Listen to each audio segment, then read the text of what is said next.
감사합니다. 말씀을 보겠습니다. 시편 127편 1절에서 5절까지 다 같이 한번 읽어보겠습니다. 시편 127편 1절에서 5절까지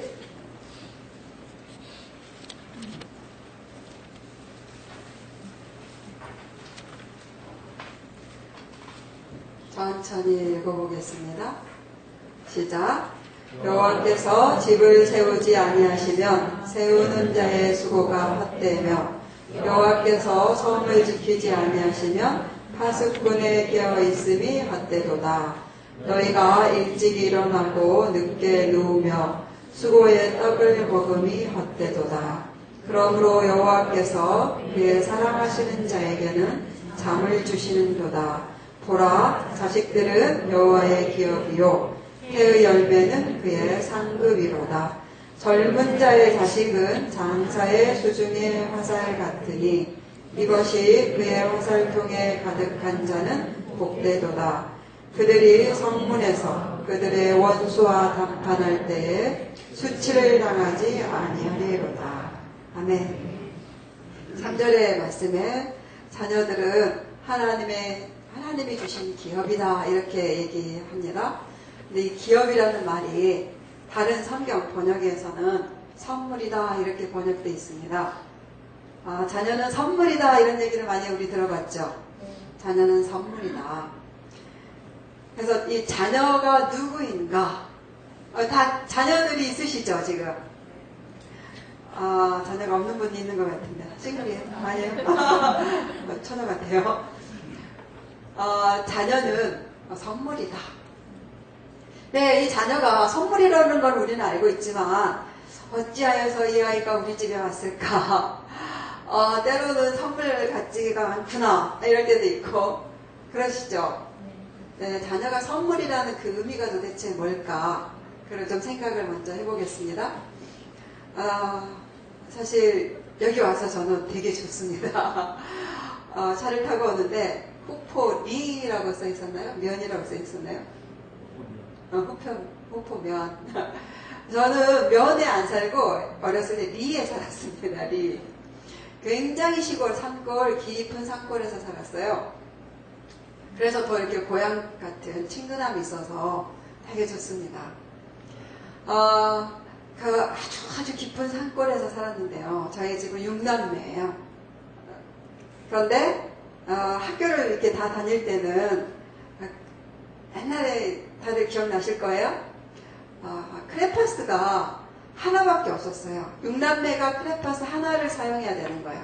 그냥 때로는 이게 없는 게 있어요. 색을 다 칠해버려가지고 빠진 것이 있고 그러다가 또 어쩔 때는 오빠들이 가지고 가면 나는 학교를 못 가지고 가는 거예요. 어느 날 미술식 이렇게 수업이 들었는데 크레파스를 못 가지고 가는 거예요.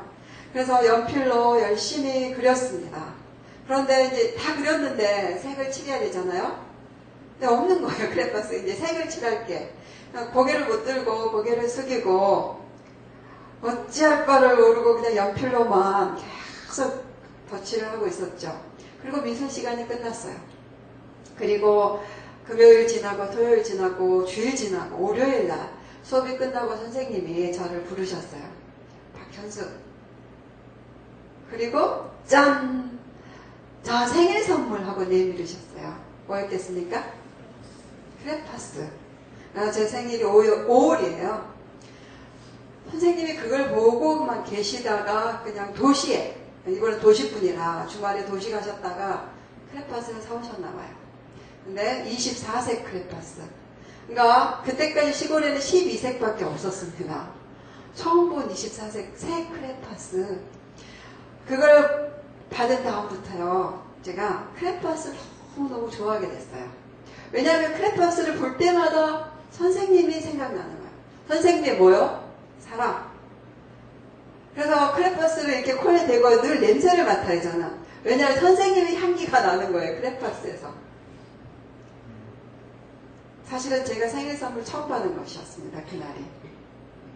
근데 그 이후로 지금까지도 크레파스 하면 선생님, 크레파스를 볼 때마다 선생님 뭐요? 사랑, 관심.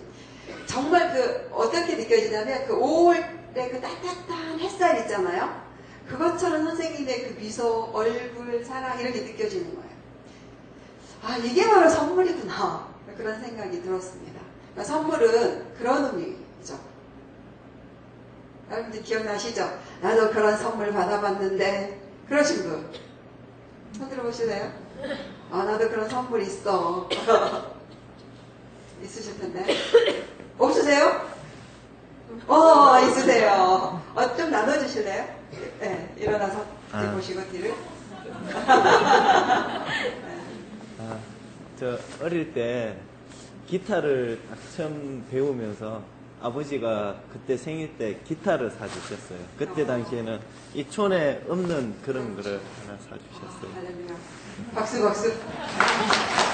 그러니까 지금 이분은 기타 하면 아빠, 그쵸? 아버지 생각나고 아버지의 뭐 사랑, 그쵸?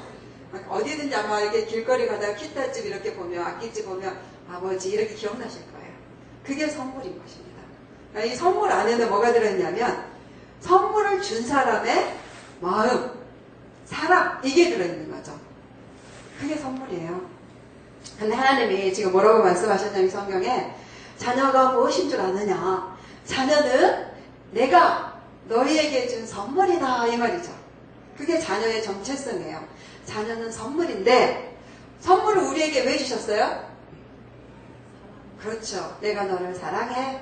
자, 선물을 받아라. 그게 자녀가 우리 집에 온 이유라는 것입니다. 지금 이 교회 안에 자기 자녀가 있으신 분 손 들어보실래요? 자기 자녀. 어디 있어요? 오케이. 저기 얼굴 한번 가까이 앉아 계신 분. 자, 이제 오늘 숙제를 내겠습니다. 세미나 첫날의 숙제는 뭐냐면 자녀를 보면 집에 돌아가시든지 아니면 이따가 끝나고 보자마자 할 얘기가 있죠. 어떻게 말하냐면 너는 있잖아. 하나님이 내게 주신 선물이야. 그렇게 말씀하시고 안아주는 거예요. 자녀가 멀리 있다 그런 분은 오늘 저녁에 가서 전화를 하세요.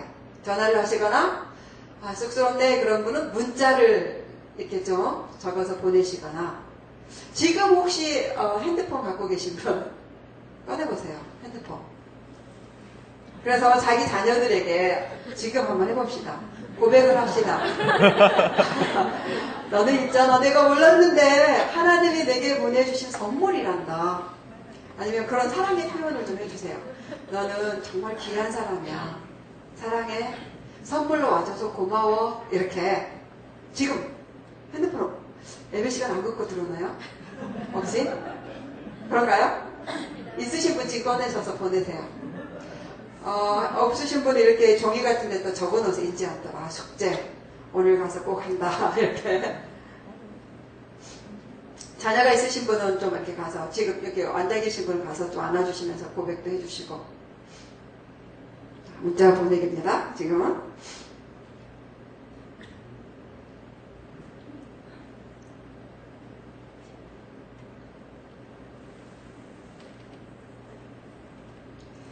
답장을 하는 사람도 있고 안 하는 사람도 있을 거예요.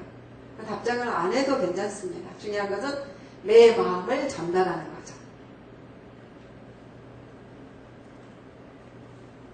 이 자녀는 선물이다. 이것이 사실이라는 거예요. 이 성경에 적혀 있는 거예요. 하나님이 말씀하셨어요. 내가 너를 너무너무 사랑해서 이 선물을 준다. 그러니까 자녀를 바라보면서 항상 뭘 기억해야 되겠습니까? 하나님의 사랑이에요. 하나님의 사랑. 자녀를 볼 때마다 하나님이 나를 사랑하셔. 그래서 내게 선물을 주셨지. 이걸 기억하라는 것입니다. 제가 크레파스를 볼 때마다 선생님을 기억하듯이 자녀를 바라보면서 부모들은 하나님의 사랑을 기억해라 이런 얘기예요. 근데 정말 자녀가 하나님의 이 사랑의 전달자, 매개체냐? 한번 되돌아보시면 그것을 알 수 있죠. 아이가 뱃속에 왔을 때부터 나와서 태어나서 자라면서 매 순간순간 우리가 잊어버린 수는 있지만 다시 기억을 해보면 내가 정말 그 아이 때문에 행복했어. 세상 살맛이 났어. 기뻤어. 이런 경험들이 있으시죠? 청소년기가 좀 지나가거나 좀 말썽을 부릴 때는 왜 NC야 이런 마음이 들 때도 있지만 사실은 그럼에도 불구하고 그 본질 있잖아요. 본질은 바뀌지가 않는다는 것입니다. 선물이라는 거. 제가 우리 저희 집은요, 애가 3명입니다. 큰아이가 26살, 24살에 결혼을 해가지고, 며느리도 있습니다. 그 다음에, 딸이 있는데 23살, 그리고 밑에 막내가 19살이에요. 아들. 그래서 아들, 딸, 아들이 있는데요. 이 막내 아들이 4살 때 교회, 유아부에 다닐 때예요. 주일날 교회 갔다 왔어요. 그래서 제가 물어봤습니다.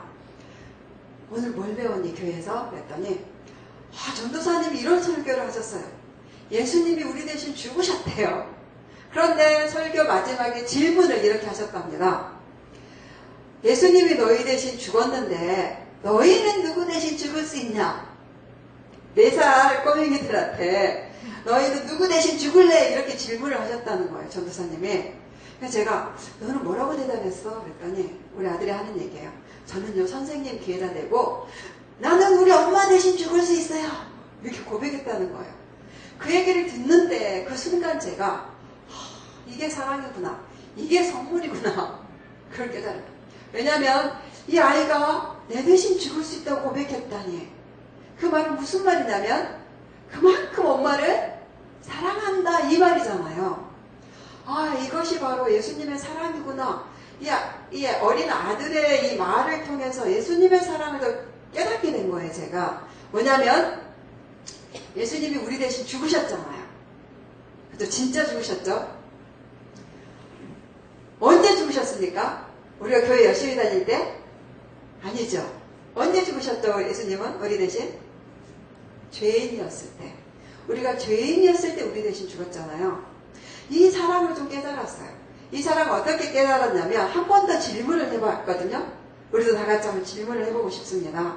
도대체 사랑이 뭘까? 아까 우리가 찬양에 너는 사랑받기에 충분하다, 사랑의 통로다 뭐 이런 찬양 했잖아요. 또 우리를 소중히 여기신다 이런 얘기도 했고 이런 찬양을 했는데 질문해 보겠습니다. 예수님이 우리 대신 죽으셨습니다. 우리는 누구 대신 죽을 수 있습니까? 여러분은 누구 대신 죽을 수 있는지 지금 한번 생각해 볼까요? 어떤 상황이냐면 누군가를 살려야 되는 상황이 있어. 누군가를 살려야 되는 상황인데 내가 그 사람을 살리기 위해서 대신 죽겠다. 그럴 수 있는 사람이 누구인가? 한번 생각을 해봅시다.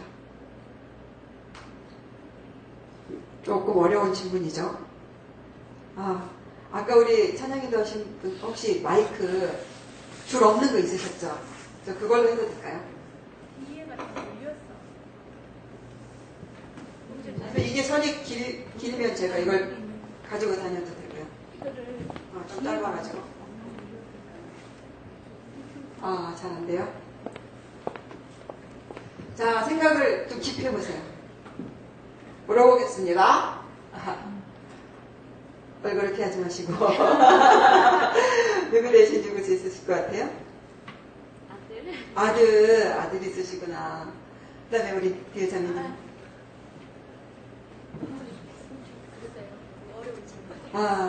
아직 생각이, 괜찮습니다. 못 죽어도 괜찮아요. 그 다음에, 저도 아이들, 남편분이세요? 네. 구체적으로 입으로.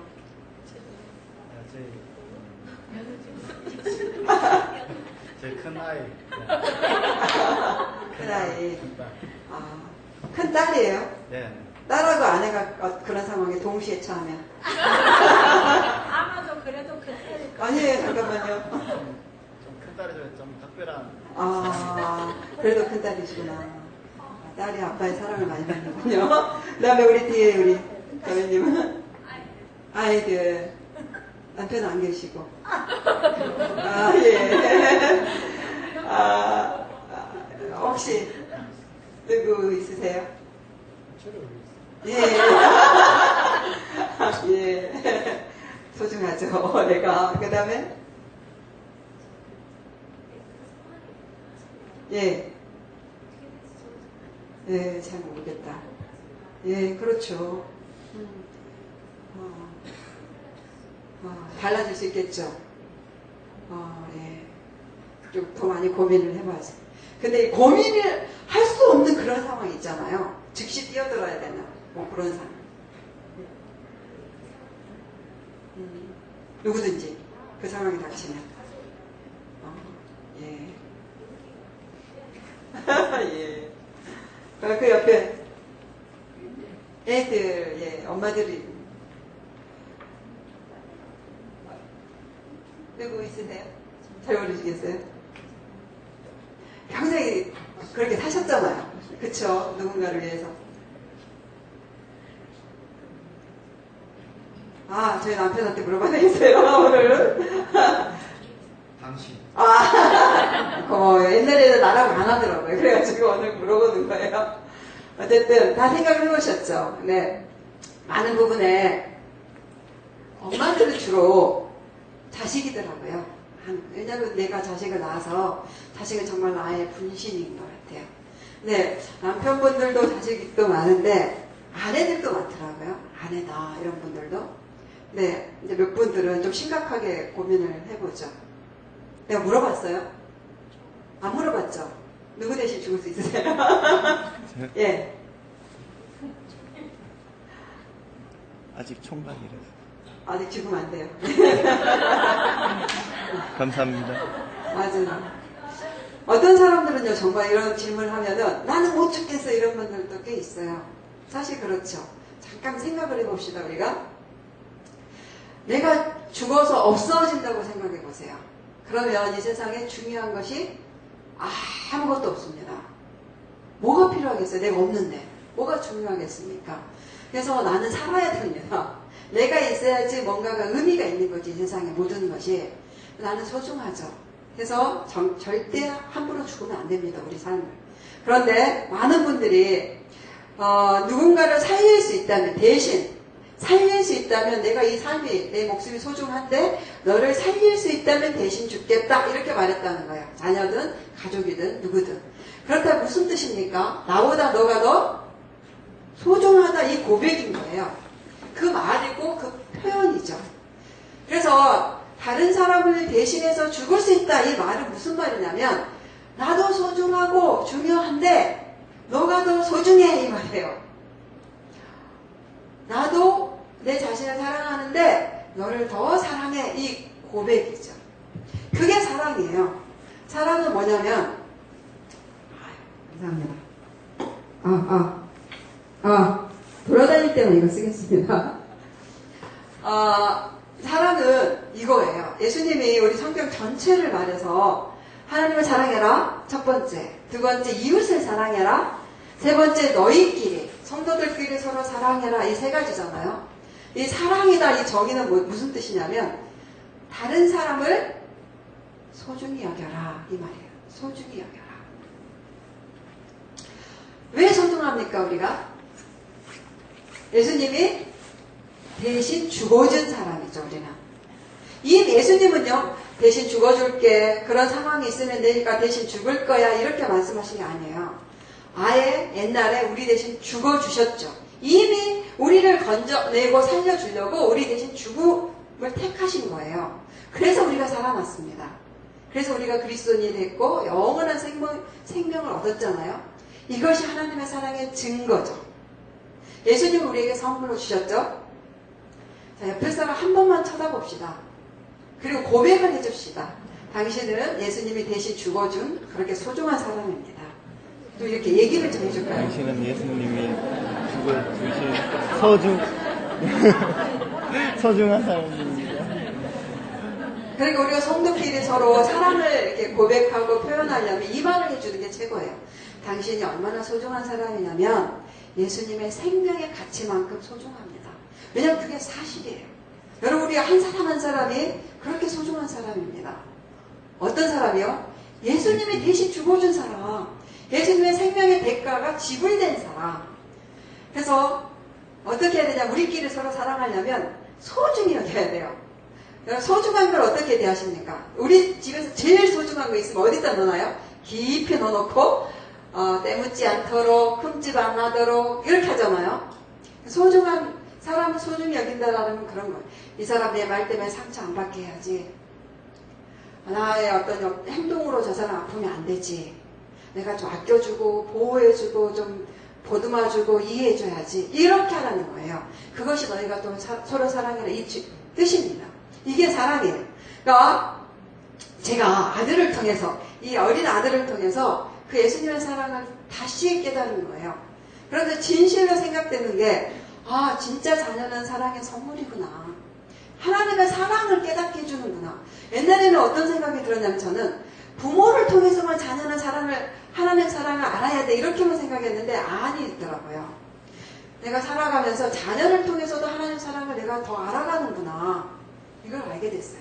그러니까 자녀를 보면서 하나님의 사랑이 어떤 것인지를 알아가는 거죠. 그래서 그 진실로 자녀는 하나님의 사랑의 선물이다. 우리 모두도 똑같습니다. 특별히 교회 성도들은 한 가족이잖아요. 예수님의 생명의 그 가치로 엮어준 가족이죠. 그러니까 우리 집안에 가족이 별로 없어도 교회에 오면 가족이 많은 거예요. 한 번만 더 서로 쳐다보면서 당신은 나의 소중한 가족입니다. 한번 고백할까요?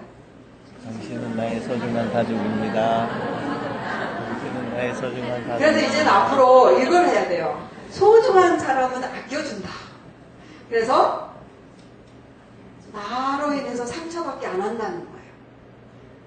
소중하니까. 지금은 이 부부 시간이 아니지만 이 사랑의 주제를 한 번 더 얘기하기 위해서 한 가지만 얘기해 드릴게요. 저희 남편이 저하고 교제할 때 이렇게 결혼하기 전에 여자를 너무나 모르겠더래요. 이제 결혼해서 살아야 되는데 여자를 너무 몰라가지고 하나님한테 물어봤답니다. 하나님 아버지, 여자란 존재는 도대체 어떤 존재입니까? 그때 하나님이 갑자기 이걸 기도하는데 어떤 그림을 보여주셨대요. 뭐냐면 진짜 반짝반짝 빛나는 다이아몬드로 만든 꽃병. 얼마나 아름답겠어요. 다이아몬드로 만든 꽃병이니까. 그래서 역시 우리 자매는 참 예쁘지 이런 생각을 했대요. 그리고 너무 아름다워서 살금살금 가서 착 이렇게 살짝 만져봤는데 와르륵 깨져버리더래요. 그러면서 이게 웬일인가 했는데 하나님 그런 마음을 주셨대요. 정말로 아름다운데 너가 잘못 대하면 깨져버린다.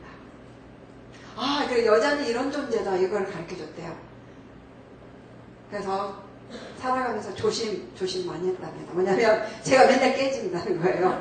강한 줄 알고 막 이렇게 똑같이 남자처럼 강한 줄 알고 대하려고 했더니 자기가 큰 소리 한번 딱 치면 와르르 무너지고 자기가 뭐라고 한 번 하면 와르르 무너지고 이게 사실이구나. 여자는요 진짜 가치가 있는데 약해요. 남자들이 이걸 모르죠. 여자가 강한 줄 알죠. 내면은 강하지만 어떤 때는 굉장히 약해질 때가 뭐냐면 그래서 어떻게 돼야 되냐면 소중히 돼야 됩니다. 여자를 특별히. 그러니까 모든 존재가 마찬가지예요. 근데 특별히 사랑에 대해서 제가 얘기하는 것입니다. 자녀는 하나님이 우리에게 주신 사랑의 선물이다. 그러니까 자녀도 소중히 여겨라 그런 얘기예요. 자녀를 좀 소중히 여겨라. 그리고 또 더 중요한 것은 자녀를 선물로 봐라 이런 거예요. 그러니까 우리 눈을 자녀를 어떻게 바라볼 것인가? 선물. 하나님 아버지의 사랑의 선물. 그러니까 기뻐하고 즐거워하면서 하나님 사랑을 누려야지. 근데 이것을 끝까지 누려야지. 그러려면 좀 자녀도 소중히 대해주셔야죠. 그래서 저는 그런 생각을 했습니다. 결혼하기 전에 저는 대학 시절부터 청년들, 대학생들 사역을 했어요. 근데 대학생들이 이렇게 얘기를 나누다 보면 상처를 많이 받았다는 얘기를 많이 해요. 누구에게가 제일 많냐면 부모예요. 부모의 무엇 때문에 상처를 그렇게 받았나 했더니 부모의 말 때문에 상처를 받는다는 거예요. 그래서 그런 결심을 했어요, 제가. 나는 결혼하면, 자녀를 낳으면 최소한 나의 말로는 상처를 주지 말아야겠다. 이 결심을 했습니다. 그래서 이제 아이를 낳다 보면 아이들이 소중하잖아요. 그러니까 늘 말을 조심하려고 노력하는 거예요. 다른 어떤 환경에 의해서 좀 부족하고 좀 그런 건 있어도 나의 말로는 상처 주지 말자. 그게 부모가 자녀를 사랑한다는 표시구나. 이거예요. 아, 어떡해요? 말로 상처 준 경우 많죠, 여러분? 자, 오늘 주제는 자녀는 선물이다. 선물로 바라봐주고, 근데 자녀가요, 이제 말로 상처 안 줄 방법이 있어요. 뭐냐면, 진실을 말해주는 거죠. 진리를. 그 진리가 이 말입니다. 너는 소중한 존재야. 근데 이 소중한 존재 말하기가 좀 그러면 이렇게 말해요. 너는 선물이야. 왜 이 선물이라고 고백해주는 게 좋으냐면요. 이게 사실이기 때문에. 그것은 무슨 말이냐면 자녀의 정체성, 본질이기 때문에 그렇습니다. 사람은 자기의 정체성에 맞는 말을 듣고 대우를 받을 때 가장 행복합니다. 우리 남자들 생각해 보세요. 남자들의 정체성은 뭐냐면요.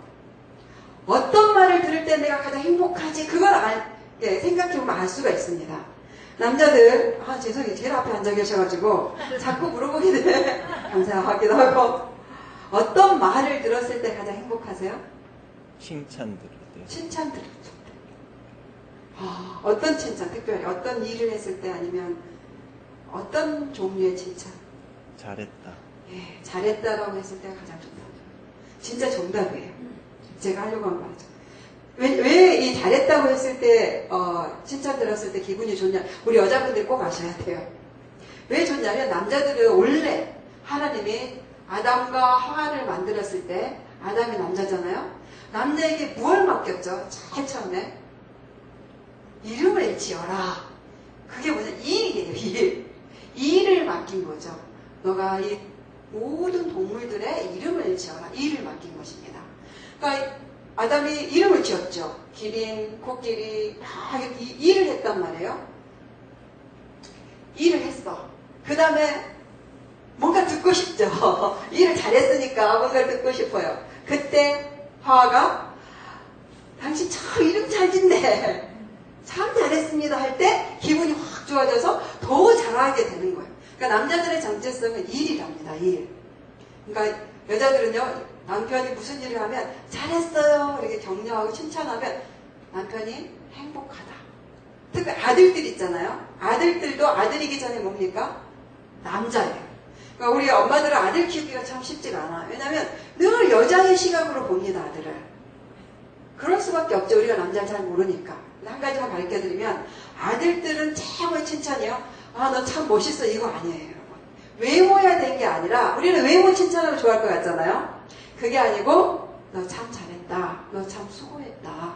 그렇게 하느라고 얼마나 노력했니. 참 훌륭하다. 이런 얘기를 해줬을 때 가장 행복하답니다. 그러니까 잘했다는 말이에요. 이해되세요? 남자들 왔습니다 싶고 손 들어보실래요? 그래서 이제 남편이나 아들들에게는 우리가 잘했습니다. 참 잘하셨습니다. 이렇게 하는 것입니다. 그것이 자기 남자들의 정체성에 맞는, 본질에 맞는 대우를 받고 말을 듣기 때문에 행복하다는 것입니다.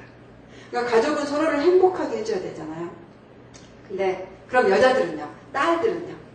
남자들 잘 들어보세요. 아내들이 무슨 말을 했을 때 가장 좋아할 것 같습니까? 어떤 말 했을 때 좋아할 것 같아요? 예, 그렇죠. 너무 잘하세요. 박수를 쳐주십시다. 예쁘단 말 잘하세요. 이렇게 정답을 맞추신 분 전 처음 봤어요. 남자분 중에. 정말 훌륭하세요. 여기도. 여기서 세미나 그만해야 될 것 같아요. 우리 이거. 다 아시는 것 같아요. 여자들의 정체성은 예쁜 사람입니다. 그래서 아가서에 뭐라고 말하냐면 나의 사랑, 나의 어여쁜 자야. 이렇게 부르잖아요. 신부를 부를 때. 여자들은 예쁜 사람이에요. 소중한 사람, 예쁜 사람, 사랑받기에 충분한 사람. 그래서 그 말들을 좋아해요. 사랑해, 당신이 제일 예뻐. 이 말을 제일 좋아해요. 그리고 딸들 있죠. 애기부터 장성한 딸까지도요. 그냥 얘의 마음을 좀 사고 싶다 그러면 너 정말 예쁘다 그러면 돼요. 자기 예쁘다고 하는 사람을 싫어할 여자는 한 명도 없습니다. 우리 할머니들도 예쁘다는 얘기 듣고 싶죠. 네. 여자들 보세요. 여자들도 예쁘게 가꾸잖아요. 왜냐하면 이 말을 듣고 싶은 거예요. 원래 본질이 예쁜 사람입니다. 예뻐야지 예쁘다고 하죠. 또 속으로 그런 생각 하시죠? 그거는 거짓말이에요. 왜냐면 여자는 누가 만드셨습니까? 하나님 만드셨죠. 하나님 작품이기 때문에 다 예쁩니다. 하나님이 안 예쁘게 만드셨을 리가 없죠. 우리 좀 서로 쳐다보고 남자가 옆에 있으면 당신 훌륭하십니다. 이렇게 하시고 여자분이 있으시면 우리끼리 서로 참 예쁘십니다 해봅시다. 참 예쁘십니다. 참 예쁘십니다. 정말입니다. 아이 곱다. 저는 정말로 행복한 것이 때론 저희 남편이 참 저에게 칭찬 많이 해주고 격려도 많이 하고 도와주기도 많이 하는데 진짜 잊지 못하는 말은 항상 저를 미소 짓게 하는 말. 뒤돌아서서 미소 짓는 말은 당신이 참 예쁘다 이 말 할 때는요 제가 표현을 앞에서 안 하지만 뒤돌아서서 늘 웃어요. 하루 종일 그 말이 안 떠나요. 전 어렸을 때요 저희 애갓집에 갔는데 저희 애갓집은 유교 집안입니다. 남자와 여자가 밥을 따로 먹어요. 상을 따로 차려가지고 그래서 애갓집만 가면은 내가 비천한 존재로 느껴져요. 종처럼 느껴져요. 그런데 어느 날 저희 애삼촌이 제가 이렇게 세수하고 딱 일어나서 이렇게 왔는데 너는 어쩜 그렇게 귀까지 예쁘니? 그랬어요. 제가 꼬맹이 때 들은 말이에요. 근데 그 말이 지금까지도 이 기억에 남아있는 거예요. 귀까지 예쁘다. 그건 무슨 말이에요? 다 예쁜데 귀도 예쁘다 이 말이잖아요. 그래서 내 귀가 예쁘다고 이렇게 내놓고 다니는 거예요. 이렇게 여자들은 누군가 예쁘다는 말을 들으면 절대로 안 잊어져요. 그리고 자기 안에 깊은 자신감이 됩니다. 그래서 남편분들 좋은 남편 뭐 여러 가지 있겠지만 한 가지만 해도 돼요. 당신 어쩜 그렇게 예쁘냐. 실제로 저희 오빠 중에 작은 오빠가 있는데 맨날 술 먹고요. 맨날 주사도 하고 아내를 힘들게 해요. 그런데 우리 언니가 늘 행복해해요. 술 먹고 주사할 때만 힘들어하고 늘 행복합니다. 왜 그런가 봤더니 저희 오빠가 항상 하는 말 당신이 제일 예쁘다. 그 얘기를 항상 해요. 그러니까 그것 때문에 언니는 계속 행복하게 사는 거예요. 그렇게 중요한 말입니다. 왜냐하면 본질에 맞는 정체성에 맞는 말을 해주기 때문에. 그래서 아이들은 행복하게 아이들이 즐겁게 아이들이 잘 자라게 하려면 다 컸어도요 어린아이뿐만 아닙니다. 본질을 말해주자는 거예요. 너는 선물이야. 너는 하나님이 내게 주신 선물이야. 그 말은 무슨 말이냐면 엄마 아빠는 너를 그렇게 소중하게 생각한다 이 고백인 거예요. 그리고 그 말을 들으면 자녀는 나는 가치가 있구나. 이것이 이렇게 박혀 들어오는 것입니다. 그래 그 다음부터는 삶의 안정감이 되죠. 이 세미나를 할 때 어떤 교회에서요 어떤 분이 쉬는 시간에 제가 이렇게 문자를 날려라 한 다음에 쉬는 시간에 핸드폰을 들고 저에게 왔습니다. 간사님 이걸 좀 봐주세요 그러는 거예요. 봤더니 16살 아들한테 이렇게 보냈더라고요. 너는 하나님이 내게 주신 선물이야. 그런데 아들이 답장이 온 거예요. 뭐라고 써있었냐면 아빠도 하나님이 내게 보내주신 선물입니다. 그런데 이 아빠가 막 우는 거예요. 젊은 분이 남자분이 왜 그러십니까 그랬더니 사실은요 이 아들이 친아들이 아닙니다. 양아들인 거예요. 이 아들에게 이런 얘기를 듣는 것은 뜻밖의 없다는 거예요. 너무 감사한 거예요. 그렇게 행복이 되더라고요. 어떤 분은 제가 이렇게 강의 끝나고 저를 태워다 줬어요. 전철까지. 그런데 그 얘기를 하시는 거예요. 갑자기. 제가 올해 나이가 56입니다. 그러시는 거예요. 갑자기 남자분인데. 그래서 왜 그러세요? 그랬더니 제가 56년 만에 처음으로 우리 아이에게 사랑이라는 걸 고백해봤습니다. 오늘. 그래서 강사님께 고맙다는 말을 하고 싶어서요. 처음으로 문자를 보냈다는 거예요. 너는 하나님이 내게 주신 선물이야. 자기 56년 만에 처음이어서 너무 고맙다. 그 고백하는 것 자체도 너무나 내 마음이 행복하다는 것입니다. 고백해 줍시다. 네. 자녀는 선물이다. 두 번째는요. 자, 늘 고백해 주세요. 그냥 틈만 나면 우리 젊은 분들 더 많이 고백해 주시고 나이 들어서도 괜찮습니다. 나이 들어도 얘기 좋아합니다. 우리 애들에게는 저희 부부가 수시로 이렇게 문자를 보내거든요.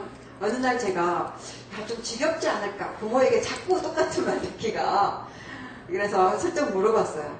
그랬더니 저희 딸은 들어도 좋아요 그러더라고요. 근데 아들은 문자가 왔어요. 뭐라고 했냐면 늘 기억나게 해줘서 엄마 감사합니다. 자기가 선물인 것을 늘 자기에게 기억시켜줘서 고맙다고 이렇게 왔더라고요. 그러니까 들어도 애들은 좋아하는 말입니다. 그래서 꼭 숙제입니다. 오늘 집에 가셔서 한 번 더 고백하시고 안아주게. 또 한 가지는 자녀가 선물인데, 자 보세요. 누군가 나에게 선물을 주면 올바른 태도는 뭐죠? 받는 사람이 선물을 받으면 어떻게 합니까 우리가? 그렇죠. 감사합니다 하고 받는 거죠. 선물, 자녀를 선물로 누가 주셨습니까? 하나님이 주셨죠. 그래서 이 부모들은요, 하나님에 대해서, 자녀에 대해서 올바른 태도는 뭡니까? 감사의 기도를 드리는 거죠. 하나님 아버지, 이 자녀를 주셔서 감사합니다. 이것이 우리 올바른 태도입니다. 그래서 많은 부모들은 자녀를 위해서 기도를 하죠. 기도 중에서 첫 번째 해야 되는 기도는 감사 기도입니다. 때로는 자녀 때문에 힘들 때 있어요. 우리가 아주 힘들 때가 있죠. 사실 그럴 때일수록 감사를 말해보는 것입니다. 성경에 범사에 감사해라 이 말이 있습니다. 범사에 감사해라. 범사는 모든 일이다 이런 얘기잖아요. 모든 일. 그런데 모든 일에 우리가 감사하는 것은 극히 힘듭니다. 때로는 감사가 안 되는 일들이 많이 있죠. 감사가 안 되는 일. 자, 특별히 자녀 때문에 감사가 안 되는 일 있을 수 있죠. 혹시 그런 분 있으신 분? 여러 가지 감사를 드리지만 자녀 때문에 감사가 안 되는 것이 있다. 없으세요? 언제 감사가 안 되는가? 자녀가 어떤 행동을 했을 때 감사가 안 되는가? 어떤 거 있을 때?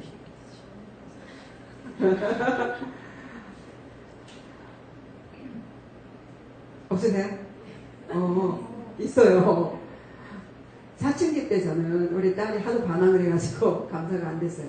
뭐라고 하나님한테 고백했냐면, 주님, 아들들은 이렇게 엄마 말을 잘 듣는데 왜 딸은 이럴까요?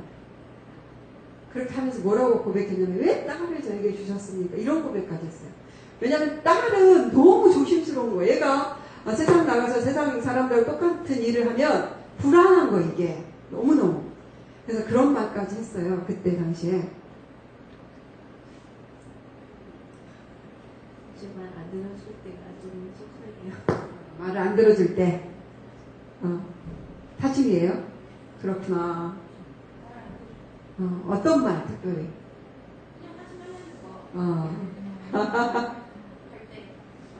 말을 안 들을 때. 근데 범사에 감사한다는 뜻은 뭔지 아세요? 그 말을 안 듣고 내가 화가 나고 속이 상할 때도 감사를 말한다. 이게 범사예요. 그러니까 감사를 할 수 없는 제목을 쭉 적어보세요. 감사가 안 되는 제목을. 근데 그걸 가지고 감사하라. 이게 범사입니다. 근데 지금 한번 해봅시다. 우리가 자녀를 생각하시면서 감사한 제목, 감사 제목 한두 가지만 생각해 보세요. 이래서 감사하고 저래서 감사하고. 생각을 해보세요. 우리 큰아들은 이래서 감사하고, 작은 딸이 이래서 감사하고, 막내는 이래서 감사하고, 며느리들 있으시죠? 사이들. 이런 사이 주셔서 감사하고, 이런 며느리 주셔서 감사하고, 이런 제목을 적어 보거나 아니면 생각한 다음에 그걸 가지고 하나님 감사합니다. 그 기도를 하는 것이에요. 그것이 올바른 제사죠. 예배입니다. 근데 그게 왜 그렇게 중요하냐면, 이게 기도하고 연관이 돼요. 자녀를 그래서 위해서 기도할 때는 감사, 손주들을 위해도 마찬가지예요. 감사의 기도를 하는 것입니다.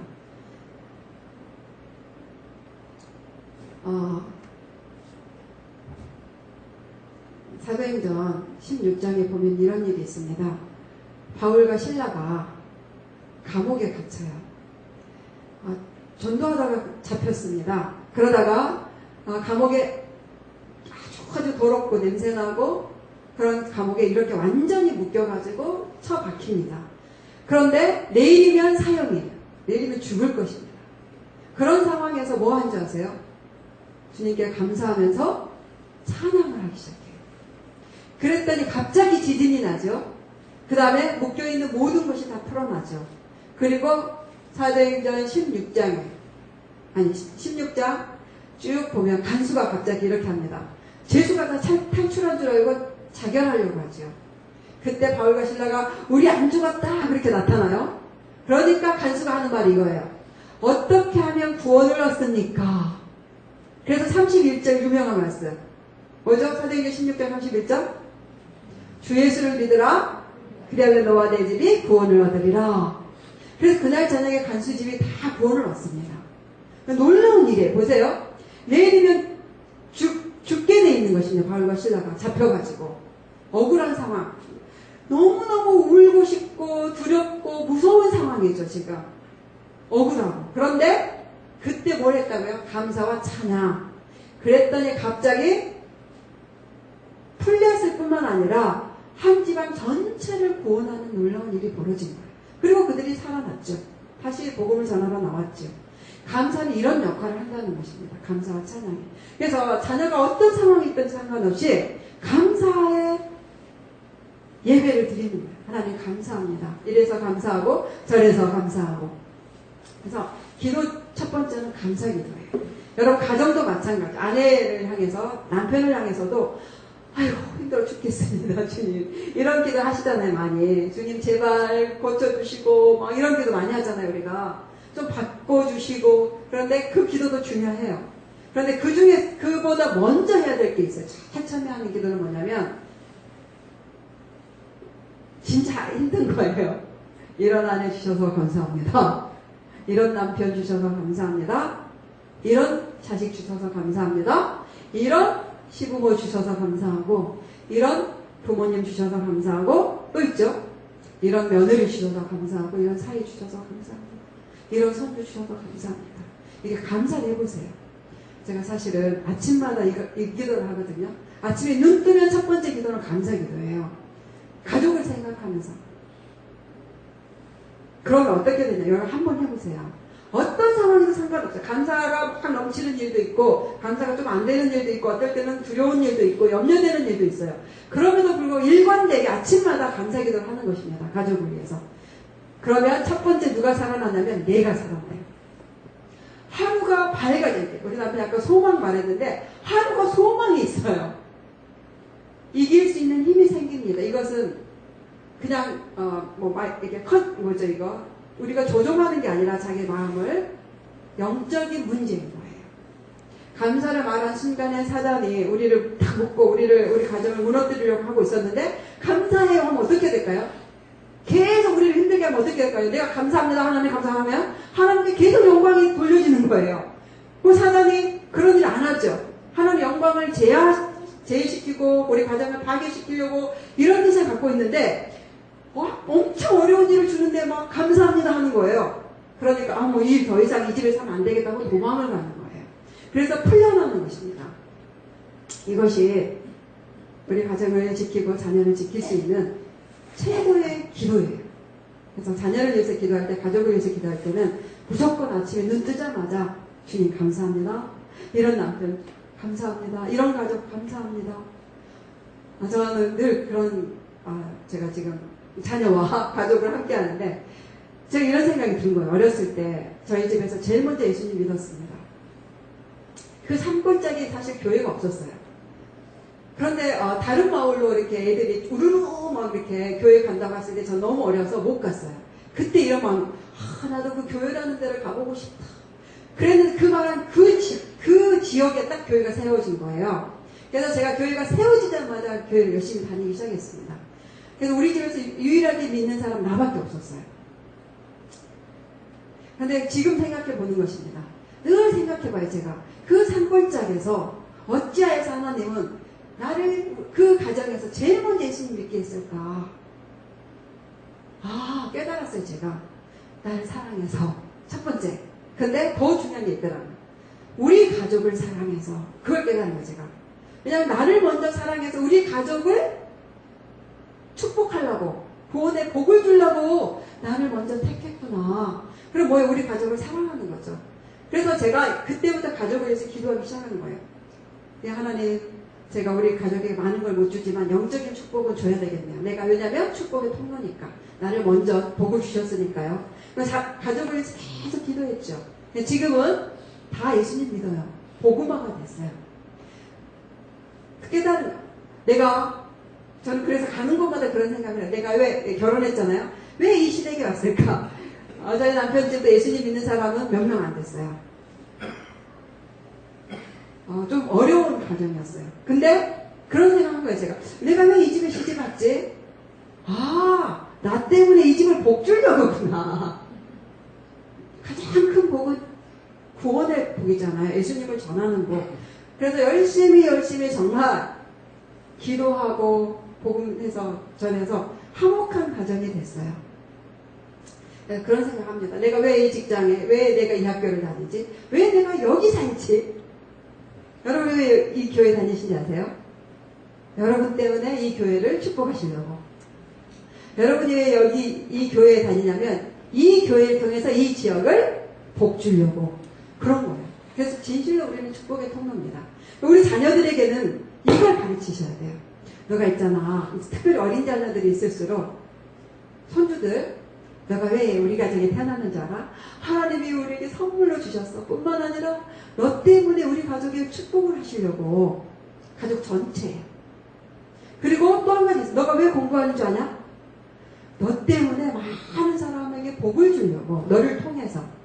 그런 얘기를 계속 해보세요. 그러면 애들이 나 공부 열심히 해야 되겠네. 내게 있는 이 재능을 막 갈고 닦아야 되겠네. 이런 동기를 부여받아요. 뭔가를 열심히 하자면. 왜? 이거 열심히 해서 다른 사람을 도울 수가 있겠구나. 그래서 저는 아예 우리 집에 애들에게 어렸을 때부터 가르치고 그 다음에 아예 액자를 만들어서 붙여놨어요. 창세기 28장 14절입니다. 너와 내 가족을 통해서 너와 내 자손을 통해서 천하 만민이 복을 얻을 것이다. 아브라함 자손에게 주신 아브라함에게 주신 이 약속의 말씀 있잖아요. 사실 이것은 우리에게도 똑같이 주신 것입니다.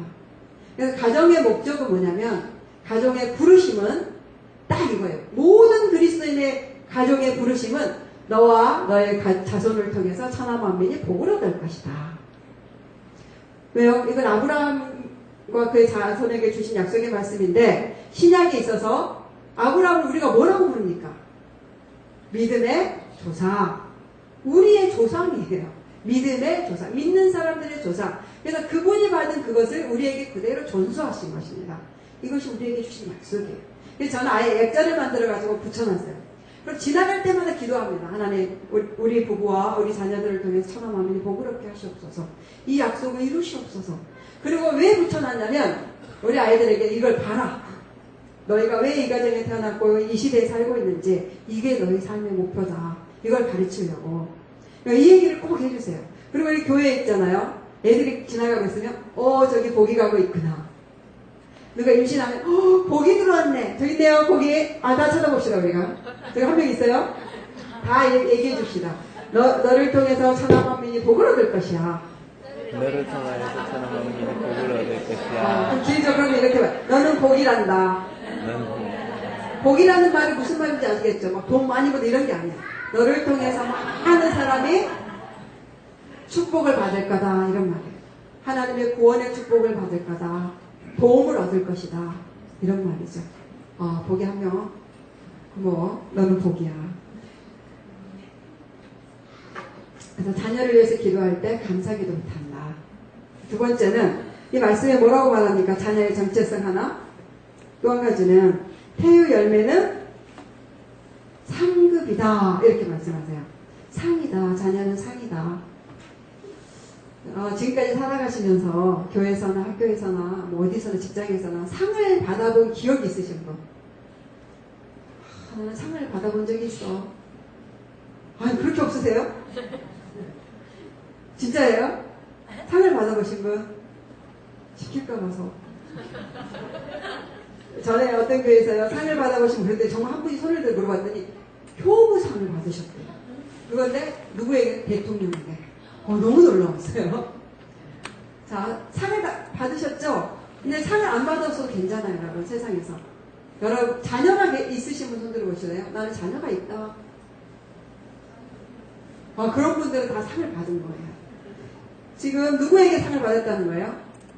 하나님에게. 하나님 말씀, 자녀는 내가 너희에게 준 상이다. 이렇게 말했어요. 자녀는 상이에요. 자, 상을 받았다는 것은 선물하고 다릅니다. 선물은 주는 사람 마음이에요. 난 저에게 뭐를 주고 싶어. 그러면 그냥 주는 거예요. 내가 너를 사랑해. 그냥 주는 것입니다. 근데 상은 아니에요. 상은 언제 받습니까? 잘했을 때. 뭔가 잘했을 때 받는 게 상입니다. 그러니까 지금 애기 어머니세요? 애기가 있다는 것은 뭐예요 지금? 잘한 게 있다 이런 얘기요. 나는 잘한 게 있구나. 그러니까 여러분 자녀를 바라보시면서는 하나님이 주신 상이잖아요. 난 잘한 게 있구나 이거예요. 여러분 잘한 것이 있습니다. 여러분 잘한 것이 다 있어요. 일단 결혼한 거 잘한 것입니다. 애를 낳은 것도 잘하신 거고 아빠들 엄마들 막 열심히 일하신 이유가 뭐예요 도대체? 자식 키우려고 하는 거잖아요. 가정 잘 이루려고. 그러니까 그런 수고를 잘했다 이렇게 칭찬하십니다. 너는 참 수고했다. 잘했다. 아까 우리 남자들이 잘했다는 말 들을 때 기분 좋다고 그랬죠. 그러니까 하나님이 제일 먼저 우리에게 잘했다라고 말하는 분이에요. 성경에 자세히 보자. 하나님은 상을 주시기를 기뻐하신다. 심지어는 누군가에게 냉수 한 컵을 줬더니 그 상을 결코 잊지 않을 것이다. 이렇게 말하잖아요. 너희가 성도를 섬기는 것, 상을 잃어버리지 않을 것이다. 작은 일에 충성한 자들아, 착하고 충성됐다. 잘했다. 이런 거예요. 그러니까 하나님은 참 칭찬을 잘하세요. 예수님은. 근데 그 중에서 부모들을 칭찬하셨다는 부모들에게 특별한 칭찬은 자녀를 줬다는 거예요. 표시로. 자, 상을 받아라. 너희는 참 잘했다. 그러니까 무슨 말이냐면 우리가 살아가면서 부모가 되면 뭐가 됩니까? 늘 아쉬워요. 잘한 게 없는 것 같을 때가 사실은 더 많습니다. 저는 젊은 엄마들하고 이렇게 한 달에 한 번씩 예배를 해요. 이렇게 애기들 아주 어린 엄마들. 근데 엄마들이 맨날 울면서 저는 나쁜 엄마예요. 맨날 이런 얘기 많이 해요. 왜? 그러면 나는 맨날 애한테 소리 지르고 버거워서 힘들어하고 잘 못하는 것 같아. 나이 들으신 분들 어떻게 하시는지 아세요? 저는 나쁜 엄마예요. 왜요? 그럼 후회할 게 너무 많아요. 못해준 게 너무 많아요. 그러니까 부모들은 늘 아쉬워요. 그쵸? 아무리 잘해줘도 사실은 아쉽죠. 저도 그래요. 저는 요즘은 우리 큰아들 생각하면 아쉬워요. 왜냐면 큰애는 특별히 아쉬워요. 근데 뭘 또 잘 몰라가지고 그쵸? 막내는 조금 잘 키운 것 같은데 큰애 키울 때 가정 형편도 어렵고 또 지식도 부족하고 그래서 참 그래도 최선을 다해서 한 것 같은데 아이가 가끔 나 상처받았어요 그러면 참 무슨 생각을 하는지 아세요? 제가 요즘 다시 키워주고 싶다. 장가간 아들을 왜 장가 빨리 보내냈지? 장가를 좀 늦게 보내고 다시 키워줄까? 뭐 이런 생각까지 들 정도로 우리는 아쉽습니다. 그런데 하나님은 뭐라고 말씀하시냐면 그래도 너가 참 잘한 게 있단다 이렇게 말씀하신다는 거예요. 그게 자녀예요. 자녀는 상이다. 너가 잘했다는 표시로 준 거란다. 그러니까 우리가 뭘 기억해야 되냐면 그럴 때마다 내가 잘한 게 있다는 것입니다. 그걸 기억하는 거예요. 난 뭘 잘했을까? 저도 생각해 봤어요. 나는 엄마로서 뭘 잘하고 있지? 뭘 잘했지? 나는 한 가지. 아까 말했듯이 절대 상처 주는 말 안 하려고 열심히 노력한 거. 대신 막 칭찬을 저는 잘해요. 애들에게. 칭찬을 많이 해준 거. 또 한 가지는 밥을 잘해준 거. 전 밥을 잘해줬어요. 아무리 생각해봐도. 자, 여러분. 아빠들도 잘한 거 있어요. 있습니다. 엄마들도 있어요. 꼭 한 가지는 있어요. 지금 생각해 봅시다. 그래서 우리가 자신감을 좀 가질 수 있도록 나는 뭘 잘했지? 자녀를 키우면서 뭘 잘했을까? 한 가지라도 지금 기억해 보세요.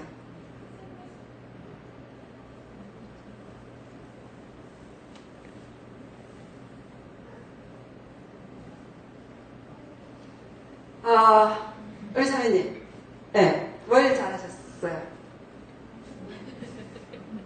예? 별로 없죠. 다 없는 건 아닙니다. 그쵸? 그 별로 속에 있는 하나를 찾으세요. 아셨죠? 그러니까 음식 잘하신 거예요. 엄마 음식이 최고 맛있다 이 말 해줬대요. 음식을 참 잘하시군요. 자, 우리 다 같이 저분을 향해서 참 잘하십니다. 이렇게 해보세요. 참 잘하십니다. 이거는 이렇게 우리 연습하는, 예수님 받는 연습이에요. 칭찬하는 연습. 그리고 자기 자신에 좀 자부심을 갖는 연습이에요. 그러니까 누가 지금 자랑하는 게 아니라 나 이거 잘해요 그러면 참 잘하십니다. 한 번만 더 해봅시다. 남자분 중에서 혹시 저 뒤에 뭘 잘하시겠습니까? 있으시죠? 없으세요?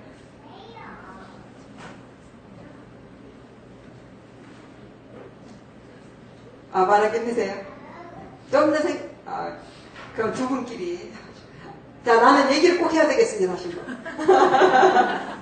네, 여기, 아빠.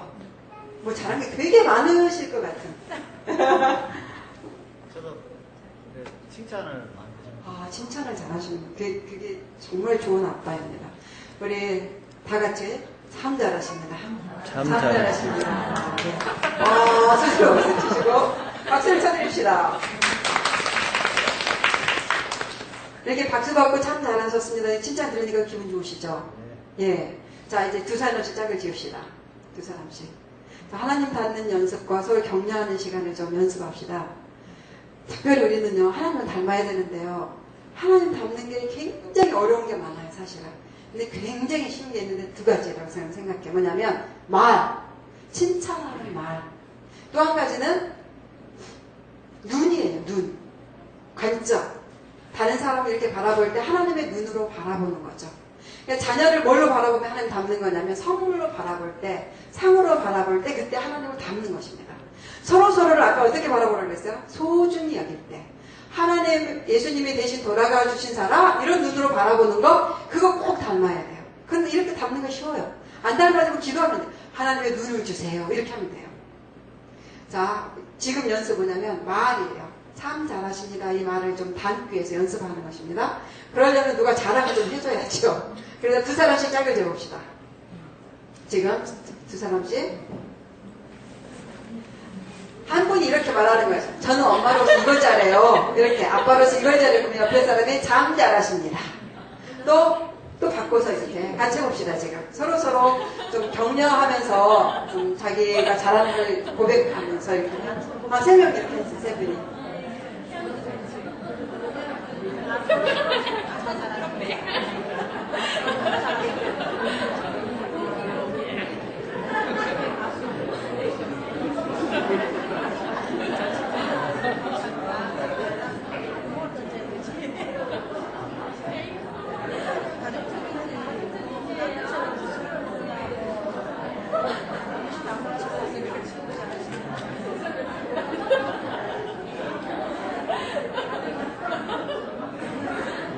이렇게 얘기하다 보니까 잘하는 거 있으시죠?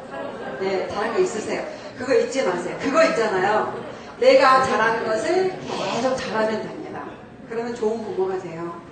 그러니까 다른 사람 잘한 것을 보지 마세요. 다른 사람 볼 때마다 나는 이걸 못해. 저 사람보다 더 못해. 이렇게 되잖아요. 그거는 보지 마시고 하나님은 우리 각자를 다르게 지으셨기 때문에 나만이 잘할 수 있는 것을 주셨다는 거예요. 그거를 잘하면 됩니다. 그것만 계속 잘해도 돼요. 그러면 좋은 엄마, 좋은 아빠가 되고 좋은 사람이 되는 거죠. 그런데 우리가 이제 교회 안에서 서로 닮기 위해서 만날 때마다 참 훌륭하십니다. 남자 성도들 볼 때마다 성도님이 여기 계셔서 너무나 좋습니다. 이런 얘기들 여자 성도님, 남자분들 자기 아내한테만 하세요. 여자들끼리 자기 엄마나 아내나 뭐 이렇게 참 예쁘십니다. 이렇게 꼭 얘기를 해줍시다. 그러니까 반대로 뭐겠어요? 외모 가지고 못생겼다라도 이러면 하면 안 된다는 거예요. 그리고 남자들은 자꾸 왜 그것도 못해 이러면 안 된다는 거예요. 그만큼 상처를 받게 되겠죠. 한 번만 더 우리 여자들에게 다 여자들 쳐다보면서 예쁘십니다. 한 번만 더 해봅시다. 예쁘다고. 자, 여자들 잘하시네요. 자, 한 번만 더 실습하고 싶어요. 남자분들 다 찾아보세요. 남자분들. 그러면서 참 훌륭하십니다. 이렇게 한번 얘기해 봅시다. 감사합니다. 감사합니다. 참 훌륭하십니다.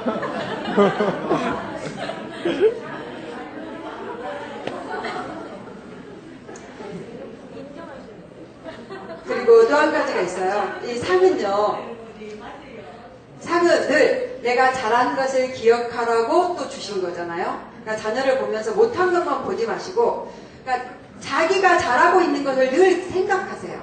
왜냐하면 이 연습이 돼 있으면 역으로 뭐가 되냐면 자녀들을 바라보는 눈이 바뀌어요. 어떻게 바뀌냐면 자녀를 바라볼 때 잘한 게 뭐지 이게 보여진다는 것입니다. 그러니까 자기 자신에 대해서 잘한 것을 늘 찾다 보면 타인을 볼 때도 저 사람의 단점보다는 장점을 찾게 된다는 거예요. 그러니까 자녀를 바라볼 때 이렇게 보셔야 돼요. 여러 가지 면이 있잖아요. 자녀들 안에. 근데 그 중에 잘하는 것이 반드시 있어요. 우리 아이들도. 그래서 그거를 늘 바라볼 수 있는 눈을 가져라는 것입니다. 그러면 뭐가 됩니까? 칭찬할 것이 생겨요. 아까 지금 사춘기에 자녀들 키우신다 그랬죠? 사춘기 때는 막 눈을 씻어야 돼요. 씻고 보고. 안 보여. 이게 잘하는 게 안 보여가지고 자꾸 눈을 씻어서 봐야 되는데, 그래서 자꾸 보다 보면 보여요. 그래도 안 보이면 어떻게 하는지 아세요? 옛날 것을 기억하는 것입니다. 옛날에 잘한 거, 옛날에 나에게 사랑을 표현하고 내가 너 때문에 행복한 거 이런 거 기억해 보세요. 저희 딸은 사춘기 때 제가 아까 말했죠. 너무 힘들게 해가지고 제가 왜 딸을 주셨습니까? 이렇게 할 정도로. 근데 그때 주신 마음이 하나님이 너의 딸의 상의 본질은 바뀌지 않았다. 기억을 해라. 근데 기억을 해봤어요. 제가. 그랬더니 정말 우리 딸이요. 어린 시절이 기억났어요. 8개월 때 막 귀여우더라고요. 그러더니 엄마들은 다 어디가 아프냐면요. 어깨가 아파요. 이런 데가. 그래서 저는 늘 어깨가 아파서 늘 이렇게 두드리거든요. 혼자도 막 두드리고. 근데 8개월 때 내가 귀여우더니 내 등을 잡고 탁 쓰더라고요. 그러더니 막 등 두드는 거예요. 세상에 그게 기억이 나더라고요. 또 한 가지는 밥 먹을 때 우리가 주로 엄마들은 맨날 자식들 먹이잖아요. 이렇게 생선 같은 거 살 발라서 막 주고 있는데 정말 우리 딸이 생선살을 제 수저 위에 딱 올려준 거 그게 기억이 났어요. 그때 알았어요. 아, 내가 원래 이런 애가 아니지. 이런 모습만이 다가 아니지. 그러니까 다시 뭐가 생겨요? 소망이. 이 기간이 지나가고 나면 또 상으로 다시 돌아오겠지. 소망이 생겨서 내가 바뀌는 거예요. 자녀를 바라보는 눈이 바뀌는 거예요. 그럼 정말 요즘 얼마나 행복한지 몰라요. 우리 부부가 늘 하는 얘기 뭔지 아세요? 우리가 딸을 낳기를 너무 잘했지. 딸이 있어서 얼마나 행복하냐. 어젯밤에도 누워서 자면서 그 딸 밖에 소리가 나니까 야, 딸이 있어서 얼마나 다행이냐. 너무너무 행복해요. 딸이 정말 갑자기 늦어져서 밤 12시에 들어오는데 애가 이만큼 꽃다발을 들고 왔더라고요. 엄마가 생각나서 버스 갈아탈 때 샀어요. 근데 그날 제가 아침에 이렇게 버스 타고 가다가 이렇게 꽃집을 지나가다가 야, 저 꽃 내가 좋아하는 색인데 그거 하고 지나갔거든요. 딱 그 색깔을 사온 거예요. 그러니까 엄마에게 사랑의 표현을 해주면서 다시 제가 아이고 자식 키우는 보라문이라는 거구나. 그러니까 다시 돌아온다는 것입니다. 그래서 그 기간에 잘 지나갈 수 있는 방법은 뭐냐면 늘 잊어버리지 않는 거. 얘가 상이었던 거. 그리고 선물인 거. 본질을 잊어버리지 않고 그때 다시 기도해. 하나님 내 눈을 바꿔주세요. 우리 아이를 바라보는 주의 눈을 주세요. 이렇게 다시 기도하시면 그 눈으로 바라봐주고 말을 해주면 얘가 다시 돌아옵니다. 그 다음에 그래서 이 상은 하나님 왜 주셨냐면 상을 받으면 어떨게요? 우리 기분이 좋죠. 격려가 되잖아요. 네 잘했다라는 거니까. 그러면 어떻게 합니까? 상을 가지고 막 뛰어놀죠. 여러분 상장 받고 뛰었던 기억 나세요? 어렸을 때? 어느 날 저는 방학이 됐는데 집에서 어머니랑 이렇게 얘기하고 있는데 우리 막내 여동생이 방학식 날 저 동구 밖에서부터 소리를 지르고 노래를 부르고 오더라고요. 그래서 저희 둘이 어머니랑 얘기했어요. 야, 오늘 큰 상을 받아오나 보다. 근데 진짜 손에 하얀 종이가 있었어요. 상장에. 막 흔들면서 동네방네 소리를 지르면서 나는 상 받았다 하면서 막 오는 거예요. 좋아가지고. 무슨 상이었대요? 개근상 하나. 그래서 진짜 제가 궁금해가지고 야 개근상 하나 받고 그렇게 기분이 좋아? 물론이지. 이건 있잖아. 선생님이 말했는데 그 어떤 상보다 제일 훌륭한 상이라 그랬어. 그러고 보니까 그렇죠 사실. 결석을 하나도 안 하고 1년을 다녔다는 게 얼마나 큰 상이에요. 그 상장 하나로 그렇게 기뻐하는 걸 봤어요. 우리가 상을 받으면 기뻐한다는 거예요. 무슨 말이냐면 자녀를 상으로 줬다는 것은 자녀와 함께 기뻐하며 뛰어놀아라. 그래서 주신 거라는 것입니다.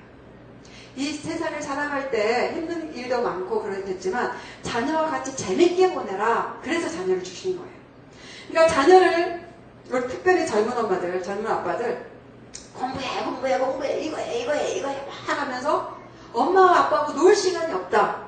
그러면은 본질이 좀 벗어난 거죠. 재밌게 너를 행복하게 하기 위해서 준 거니까 자녀와 더불어서 놀아라. 그래서 주신 거예요.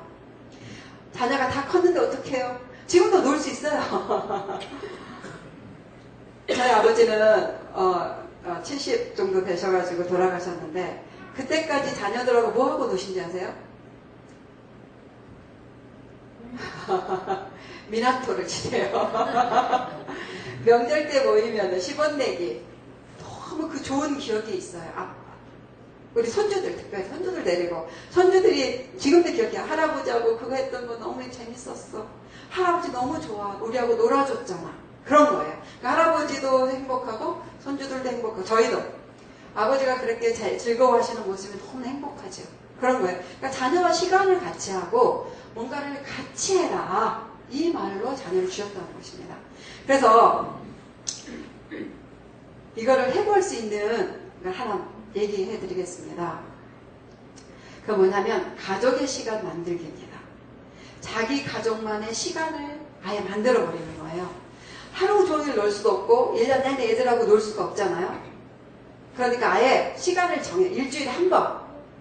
엄마들이 일하는 분들 많죠 여기. 그리고 애하고 놀 시간이 없죠. 아빠들도 바쁘시고 그러니까 그런다고 해서 바쁘다. 나중에 기억을 해보세요. 엄마도 바쁘고 아빠도 바빠요. 그럼 애들은 나중에 생각할 때 난 엄마하고 아빠하고 같이 한 추억이 없어. 그 부모도 있잖아요. 나중에 자녀하고 같이 한 추억이 없어. 그러면 좀 불행하죠. 사람은 이런 얘기가 있습니다. 젊었을 때는 앞을 향해서 달려간다. 줄다름치게 달려가는데 노년이 되면 뒤를 돌아서 천천히 걸어간다. 보세요. 뒤를 돌아서 천천히 걸어가는데 뭘 보냐면 내가 달려온 삶을 바라보면서 이렇게 걷는 거예요. 노년 때는. 그래서 앞의 삶을, 지나온 삶을 다시 생각하면서 사는 것이 노년이에요. 그런데 이 앞의 삶이 기쁜 일이 많았네. 즐거운 일이 많았어. 참 행복했어. 그러면 노년이 내내 행복하죠. 그런데 되돌아봤더니 맨날 싸우고 힘들고 이런 것만 있으면 노년이 불행합니다. 그런데 이 앞에 있는 이 삶에서 가장 기억에 떠오르는 대상은 누구예요? 주로 가족입니다. 가족. 그래서 되돌아봤더니 가족하고 여행을 같이 했지. 같이 놀았지. 밥을 같이 먹었지. 막 이런 추억들 있잖아요. 그것이 많으면 내내 행복해요. 우리의 삶이. 뿐만 아니라 자녀들도 똑같아요. 자녀들도 나중에 크면 다 떠납니다. 떠나서 가족을 생각할 때 아니면 이 세상이 험하잖아요. 험한 세상에서 막 부딪히면서 살 때 힘들 때 좀 쉬고 싶다 할 때 가족 떠올랐는데 너무 행복해. 아빠 보고 싶고 엄마 보고 싶고 집에 가고 싶다 이래야 되잖아요. 근데 너무나 힘든 이 세상에서 어딘가 쉬고 싶다는데 가족 생각부터 힘들어 이러면 안 되는 거예요. 그러면 쉴 곳이 없는 것입니다. 하나님은 그래서 가족을 주신 게 아니에요. 너희들이 언제든지 기억하고 쉴 수 있고 따뜻하게 다시금 힘을 얻으라고 가족을 주신 것입니다. 그래서 그 방법이 뭐냐면 우리 가족만의 문화를 만들자라는 거예요. 다른 사람들 바라보죠. 우리 가족이 형편에 맞게끔. 저희 집은 그래서 어떻게 했냐면 일주일에 한 번 토요일날 가족 시간 이렇게 정했어요. 가족의 시간. 뭘 했냐면 놀았어요. 무슨 놀이 하고 놀까 애들한테 물어봐요. 오늘은 놀아주는 시간. 일주일 내내 못 놀아주니까 오늘은 놀아주는 시간. 뭘 하고 놀까? 그러면 애들이 막 얘기를 하죠. 뭐 그 놀이를 하면 돼요. 짧게. 그러니까 애들의 어렸을 때는 그 맞게끔 또 크면 거기에 맞게끔 진짜 재밌는 놀이를 하나 가르쳐 드리겠습니다. 이건 애들이 없어도 누구든지 같이 할 수 있어요. 저희 가족은 30명이 가족의 시간 가지면 1년에 한 번씩 이 놀이를 할 때가 있어요. 그러니까 애들부터 할머니, 할아버지까지 다 같이 할 수 있는 놀이 가르쳐 드릴까요? 이 놀이를 꼭 해보세요. 이번 주일이나 뭐 가족이 모였을 때 나와보세요.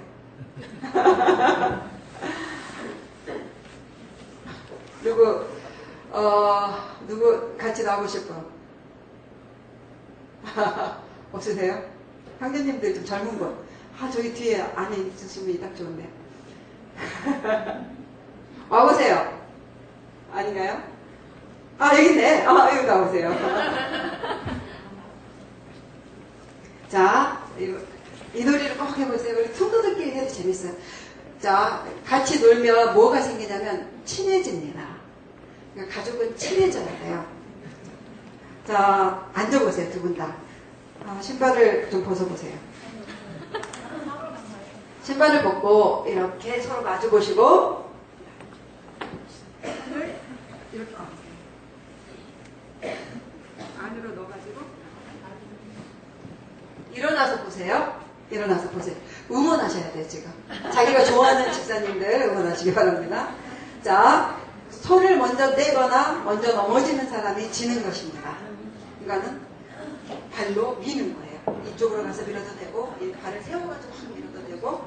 자, 자기가 좋아하시는 분 응원하십시다. 시작! 이겨라! 이겨라! 이겨라! 이겨라! 도와주세요, 스리데이. 발을 들어가지고 여기를 쳐보세요. 이겨라! 가르쳐서 팁을. 박수, 박수, 박수! 박수 쳐드립시다. 자, 오늘은 처음이라 이렇게 못 하셨는데 한 번 더 하고 싶죠? 특별히 애들하고 해보세요. 애들하고 더 놀고 싶어 합니다. 재밌겠지?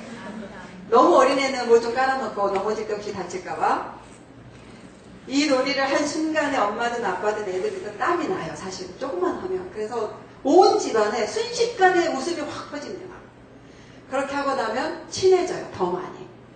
가족은 핵심은 뭐예요? 친밀함이죠. 그거 누구하고도 누릴 수 없는, 가질 수 없는 친밀함은 가족 안에 있는 것입니다. 그 친밀함은 어디서 오냐면 놀이에서 와요. 우리가 왜 교회에서 가끔 이렇게 야외에 가십니까?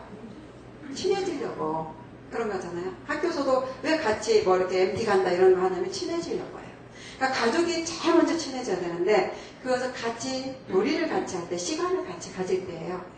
엄마들은 아이들에게 가르쳐야 될 게 첫 번째가 뭡니까? 순종이잖아요. 그런데 순종이라 하면 잘 안 돼요. 그건 억지 순종이 될 수 있는데 순종을 정말 쉽게 가르칠 수 있는 방법은요, 친해지는 거예요. 그래서 가끔 같이 놀이도 해주고 같이 데이트도 하고 같이 차도 마시고 애하고 어디 뭐 애가 너무나 게임을 좋아한다고 게임 하지 마 이렇게 하지만 한 게임 내가 해줄게 같이 해보는 거예요. 그러면 친해집니다. 친해지면 좋아져. 그 사람이 좋아지면 어떻게 돼요? 그 사람 말을 믿게 되고 듣게 된다는 것입니다. 그렇게 해서 순종이 저절로 나와요. 그래서 친해지는 시간을 갖는 것입니다. 놀이. 자, 이 놀이는 그냥 누구나 할 수 있어서 놀이를 찾아보면 많이 있어요. 이거는 돈 안 들이고 그냥 할 수 있는 놀이. 때로는 이런 것도 할 수 있어요. 이 수건 있잖아요. 수건 한 장을 가지고 양쪽에서 발가락으로 잡으세요. 잡아당기기. 애들이 어렸을 때도 재밌어요. 그리고 우리 여자들이 다른 거 힘쓰기 좀 그러면 이런 놀이 해도 돼요. 서로 잡아당기기.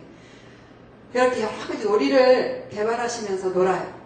두 번째는 뭐냐면 놀기만 하는 게 아니라 그거를 이제 자연스럽게 가족의 대화 시간으로 이어집니다. 어떻게 하냐면 이제 다 놀고 나서 이제 땀 좀 났죠? 기분 좋죠? 그러면 서로에게 이 형편을 알아보자.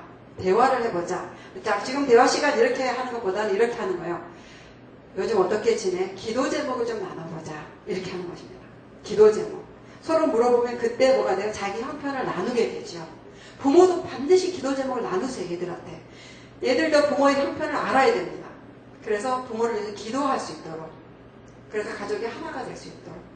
그래서 나는 요즘 돈이 없다. 그러고 나누세요, 여러분. 내가 너무 힘들다, 지금. 나를 위해서 기도해줘. 특별히 사춘기 애들은요, 내가 도움이 필요해 그러면 더 좋아합니다. 이게 역으로 이용하는 거예요. 자꾸 해라 부모가 맨날 이렇게 하면 힘들어하는데 엄마가 아빠가 도움이 필요한데 너의 이렇게 접근을 해보시면 애들이 나도 누군가를 도울 수 있구나 그러면서 적극적으로 나와요. 그리고 아이들도 야, 기도 제목 좀 나눠봐. 그때 말을 하죠. 내가 이런 게 있는데요. 아, 그래? 그럼 너는 이렇게 지내고 참 힘들었겠구나. 이게 되는 거죠. 그래서 같이 기도해주면 거기서 힘이 나죠. 거의 예배가 되죠, 이렇게. 그 다음에 마지막에는 이걸 하는 것입니다. 일주일 동안 살면서 가장 감사한 거 한 가지씩 나누자. 감사를 나누는 거예요, 돌아가면서. 그 다음에 또 한 가지 있어요. 한 사람씩 칭찬하는 시간. 저희 집은 세워주는 시간이에요. 자, 아빠를 먼저 아빠부터, 자, 아빠를 격려하고, 아빠에게 감사를 말하고, 아빠를 칭찬하고 하는 그런 말을 해보자. 전제는 뭐예요? 절대 불만을 말하지 않기. 이걸 빼고, 오직 이 시간에는 격려하고 칭찬하는 시간이다. 이걸 못을 박는 거예요. 그러면 정말 아빠는 이래서 좋고, 아빠 이거 감사해요. 그 다음에 엄마에 대해서 쭉 하고, 그 다음에 큰아이, 작은아이 돌아가면서 이렇게 하는 거예요.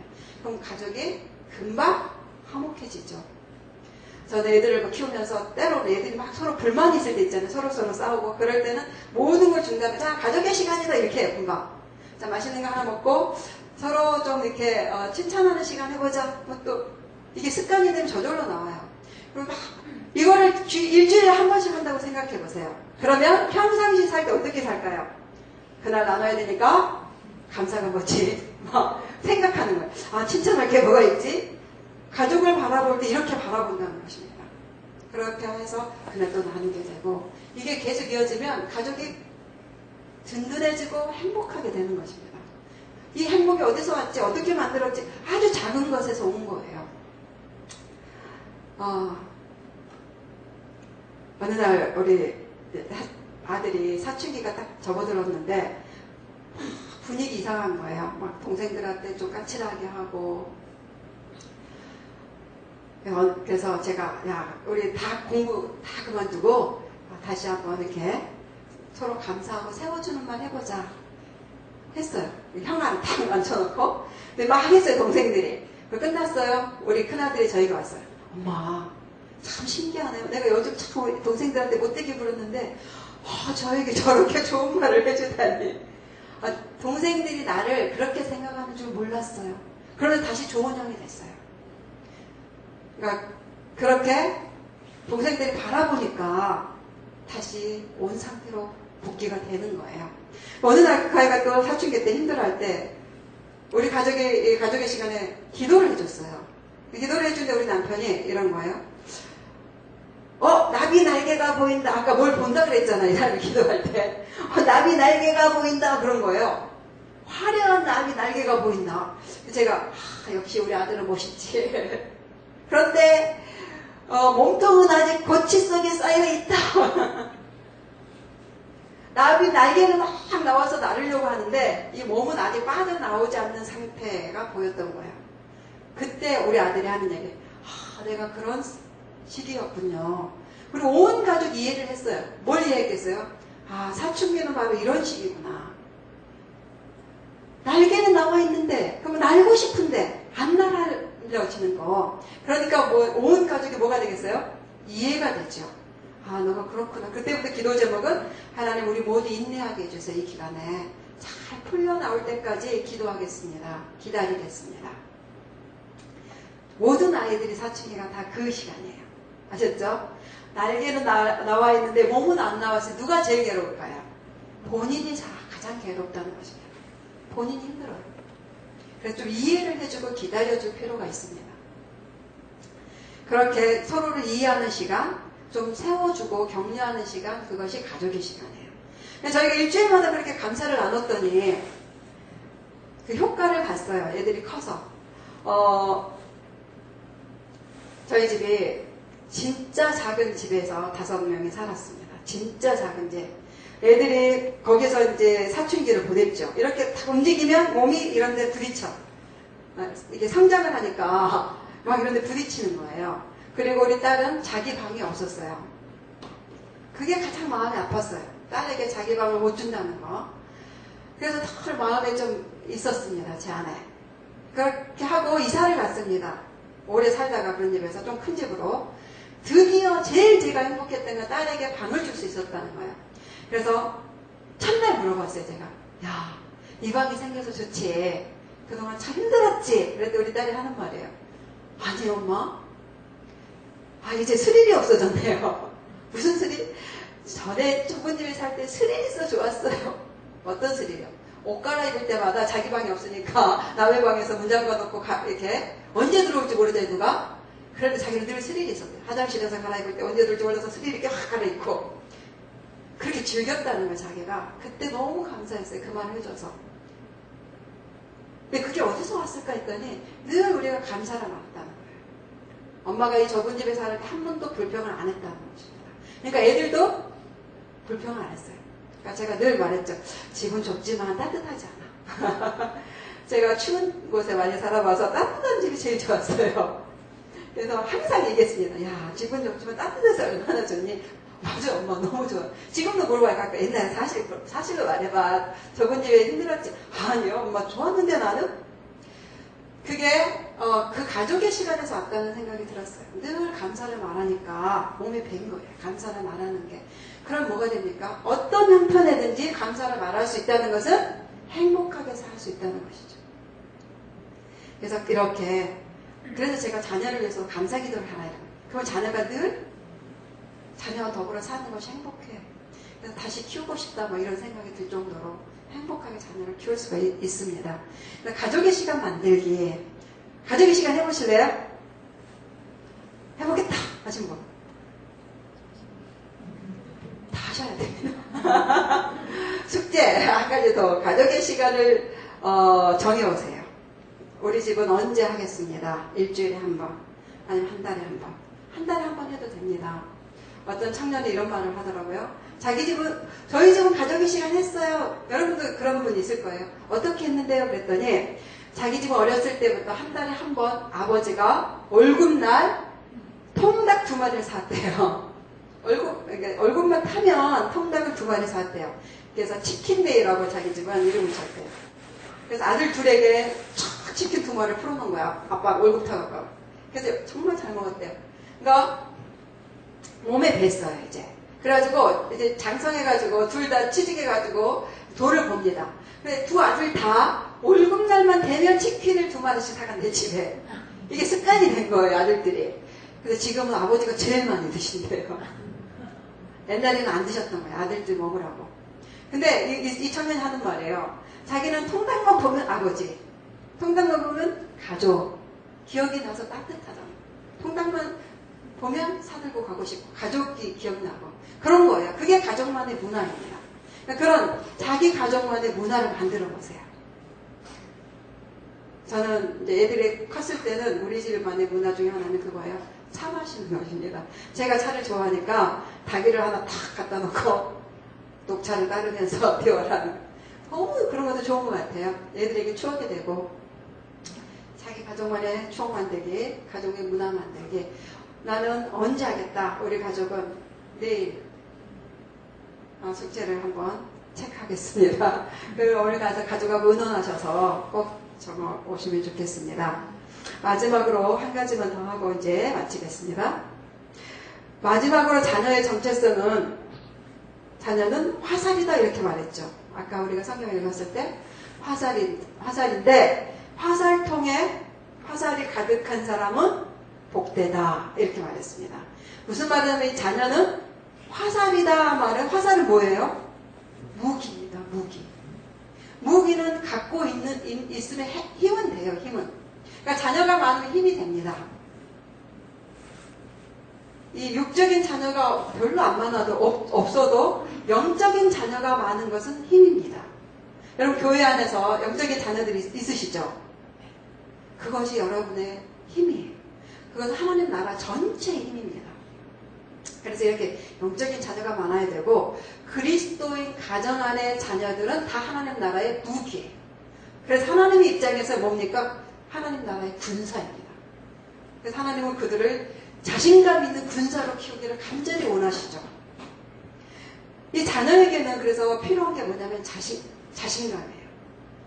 세상에 나가서 하나님의 나라를 구해야 되는 군사이기 때문에 자신감 있게 길러져야 됩니다. 근데 이 자신감은 어디서 오냐면 부모의 양육 태도에서 오는 것입니다. 가장 중요한 건 부모의 말에서 오겠죠? 부모의 태도에서. 자, 그러면 하나님이 그거를 얼마나 귀히 여기셨냐면 말씀을 하나 더 찾아보겠습니다. 예배소서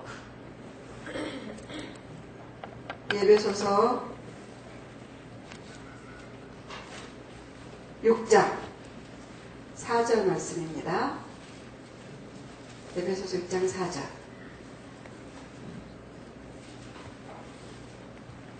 읽어보겠습니다. 또 아비들아 너희 자녀를 노엽게 하지 말고 오직 주의 교훈과 훈계로 양육하라. 이 예배소서는 내일도 할 것인데요.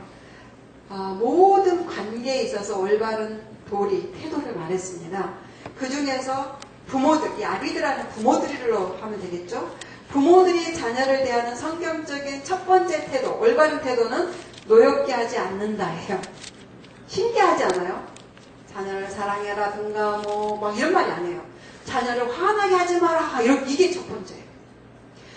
자녀를 화나게 하지 마라. 이 말 중에는 무슨 말까지 들어있냐면 자녀를 상처 주지 마라 이 말이에요. 쓰라리게 하지 마라. 골로새서는 이렇게 말해요. 낙심할까 두렵다. 낙심한다는 건 자신감이 상실된다는 말입니다. 그 말이 무슨 말이냐면 자녀들에게 심한 스트레스를 주고 상처를 주면 치명적인 것은 자녀들의 자신감이 상실된다 이 말이에요. 그래서 자신감을 상실시키지 말아라 이 말입니다. 그러면 언제 우리 아이들은 화가 날까요? 언제 스트레스를 받고 언제 상처를 받을까요? 잘 모르시겠죠? 진짜 알 수 있는 방법은 뭐냐면 우리가 어린 시절로 돌아가 보는 것입니다. 우리가 어린 시절로 돌아가 봅시다. 기억 속에. 우리 부모님들이 훌륭하십니다. 참 훌륭한 것은 100가지. 근데 그 중에서도 우리 어린 시절로 돌아갔을 때 우리에게 상처를 준 것이 있을 수 있어요. 우리가 신이 아니니까. 그것이 무엇인지 지금 생각해 보자는 거예요. 우리 부모 때문에 내가 상처받고 힘들고 스트레스 받은 거, 화가 난 거 뭐지? 지금 생각을 해보세요. 생각을 해봅시다. 이 생각을 왜 해보냐면 우리는 그렇게 하지 않기 위해서예요. 그래서 자녀들은 언제 노엽게 되는가? 그러지 않기 위해서 지금 부모를 고발하는 시간이 아닙니다. 우리는 그런 부모가 안 되기 위해서 성경적인 부모가 되기 위해서 해보는 것입니다. 나눠보겠습니다. 한 가지씩. 다른 사람이 나눌 때 이런 것입니다. 나에게 해당되는 건 이거구나. 그걸 체크하는 거예요. 그리고 오늘부터 나는 그것을 하지 말아야지. 지금부터 안 하면 돼요. 그동안에 한 것은 어쩔 수가 없죠. 오늘부터라도 나는 안 하겠다. 이것입니다. 앞에 앉으신 분들에게 감사를 드리면서 다시 물어보겠습니다. 다른 사람에게 도움이 되기 때문에. 네. 저는 3남매 중에 둘째였는데요. 형제들하고 싸우면은 엄마가 항상 제 편이 안 돼주셨어요. 언니랑 싸우면은 너 동생이니까 양보해. 동생이랑 싸우면 네가 누나니까 양보해. 그러니까 항상 제 편이 안 돼주셨던 게 제일 힘들어요. 그러네요. 공평하게 안 해주고 내 편이 안 되어줬을 때. 자, 그리고 부모님들은 어떻게 해야 되냐면 절대적으로 공평하게 대하시고 자녀의 편이 되어주셔야 됩니다. 특별히 외부 환경하고 부딪혔을 때는 절대적으로 또 자녀의 편이 되어주셔야 돼요. 그 기억으로 자신감을 얻는다는 것입니다.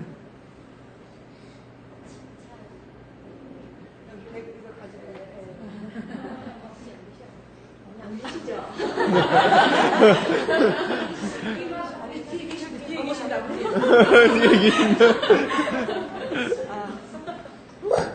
네, 계시지만 하겠습니다. 칭찬을 좀 야박하게. 그런 문화 속에 우리가 살았었대요. 이 한국 사람들이. 그래서 우리는 한국 사람을 뛰어넘어야 됩니다. 여러분 경상도 사람이신가요? 근데 우리는 경상도 사람을 뛰어넘어야 됩니다. 그게 그리스도인이에요. 만약에 우리가 자연인 그대로 산다면 그리스도인이 아닙니다. 그리스도인이라는 건 뭐냐면 나의 문화와 환경을 뛰어넘어서 새로운 사람, 그리스도의 사람. 그래서 나는 충청도 사람이니까 이래, 나는 경상도 사람이니까 이래, 이게 아니라 이제 그렇게 살면 안 돼요. 나는 그리스도인이니까 예수님은 칭찬을 잘했다고? 나는 닮아야지. 이렇게 사셔야 되죠. 칭찬을 받고 싶었답니다. 그러니까 이럴 때가 있죠. 아주 잘한 것은 칭찬받는 것도 중요한데 열심히 노력한 것을 칭찬할 필요도 있어요. 그냥 그 자녀 입장에서 최선이었기 때문에 그거를 칭찬을 안 해줬을 때 힘들다. 이거를 나는 그렇게 하지 말아야지. 그걸 생각하는 거예요. 저는 그때 엄마가 공납금, 육성회비 이런 거 하고 뭐 사달라 할 때 제때제때 사주고 그런 게 너무 인색해서 그게 좀 별로 안 좋았습니다.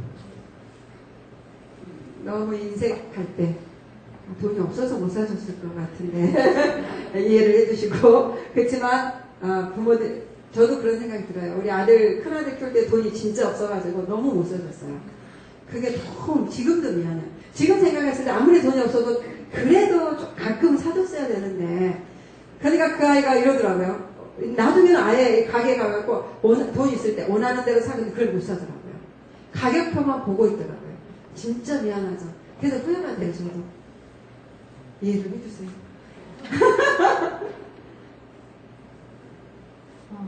저는 엄마 일하시느라고 어렸을 때 뭐 이렇게 학교에 오셔야 된다거나 뭐 그랬던 적이 단 한 번도 없었고 또 이렇게 엄마랑 성격이 비슷해서 이렇게 서로가 말로써 막 이렇게 다투면 가슴에 콕콕 찌르는 말만 해서 그 말들에 대해서 상처 많이 받았어요. 가끔 애들이 뭐 하면 가줍시다. 가끔 그리고 싸울 때 콕콕 찌르는 말 안 하도록 계속 입을. 저는 사춘기 때 중고등부 시절에 이제 아버지의 그 위치와 체면 때문에 이것도 하지 마라, 일찍 들어와라. 남들한테 다 허용을 하시면서 우리 자녀들에게는 안 된다. 짧은 거 입으면 안 되고, 그래서는 양말을 안 신으면 안 되고, 뭐 그런 하지 마라, 안 된다, 일찍 들어와라 이런 것들 너무 억압하셨던 거. 너무 규정이 많은 거. 어떤 하나는 풀어주고 이렇게 해야 되는데 너무 규정이 많은 그것도 참 힘들겠어요. 독이 여기까지 왔습니다.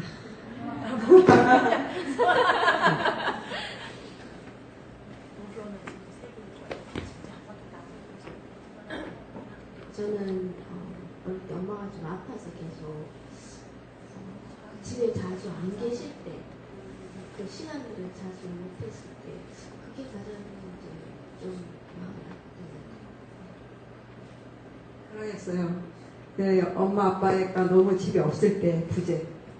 또 많은 나오는 경우가 이런 경우가 있더라고요. 비교했을 때. 형은 이러는데 동생은 이러는데 이렇게 비교하는 말을 했을 때 누나는 이러는데 너는 왜 이것도 못하냐 이런 얘기. 그리고 대표적으로 많은 것은 엄마 아빠가 싸울 때 가장 힘들었다는 얘기 가장 많이 하더라고요. 네, 우리는 싸워서 그냥 또 다시 또 부모 입장에서는 우리 부부끼리 싸울 수 있잖아요. 근데 애들 입장에서는 그게 엄청나게 크게 다가오는 거예요. 그러니까 애들 입장을 항상 생각해 주시는 게 좋을 것 같아요. 쟤들이 받을 충격에 대해서 그걸 생각하면서 싸우셔야 됩니다. 그러니까 좀 없는 데서 안 보이는 데서 싸운다거나 좀 이렇게 할 이런 지혜가 필요할 수도 있어요. 왜냐면 애들, 어느 청년은 이런 얘기를 하더라고요. 자기는 어렸을 때 어떤 위험한 일을 당했었는데 아빠가 구해줬대요. 자기는 항상 아빠가 든든해. 아빠가 있어서 너무나 행복해. 이렇게 살았는데 엄마랑 아빠랑 옆방에서 싸운 얘기를 들었던 거예요. 막 싸우다가 아빠가 이렇게 말하더래요.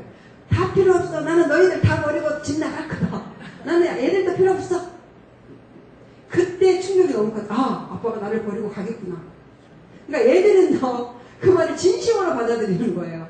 그날부터 불안함이 생겨가지고 20살 때까지 불안했대요. 자기는 늘 아빠가 가족을 버리고 도망갈까 봐서.